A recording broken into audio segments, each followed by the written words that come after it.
خطفوا بنتي، حطوها بكيس زبالة وقالوا لي معك 10 دقايق تلاقيها قبل ما تختنق، بس ما كانت بالكيس. مثل كل مرة عم بيلعبوا فيني وما بعرف ليش، بس اليوم لازم أعرف. لا تحلم تلاقي بنتك، أقسم بالله رح أجيبك وجيب كل واحد من عائلتك.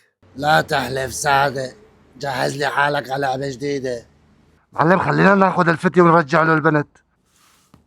أنا ما خطفت البنت كرمال مصاري. بس انا خطفتك كرمال مصاري. طلع من هون ولاد، شافت كلب بده يعلمني شو أعمل. ألو، اذا دليتك على اللي خطف بنتك شو بتعطيني؟ بعطيك اللي بدك إياه بس رجع لي بنتي. بنتك رح تكون بخير. بالاول لازم تخلص على المعلم، لانه اذا عرف اني خبرتك رح يقتلني. بدي اضمن حياتي. وينه؟ بالخرابة اللي جنب المدرسة. وبنتي؟ وعد بس اسمع خبر ورح تلاقي بنتك وصلت على البيت.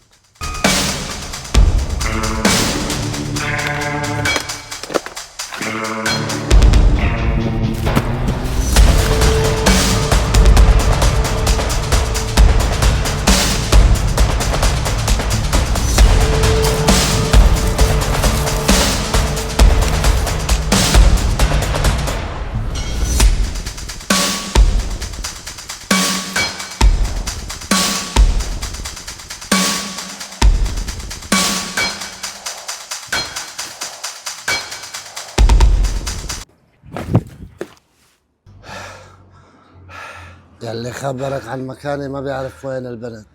تشاهد على روحك. إذا ما اتصلت فيك خلال 5 دقايق يا ابني بتخلصوا على البنت. هيك بدي إياك مطيع. شو المطلوب مني حتى بنتي ما يصير لها شيء؟ اللي خبرك مكاني خاين، والخاين لازم يموت. بس تخلص عليه تعال أعطيك بنتك. موافق.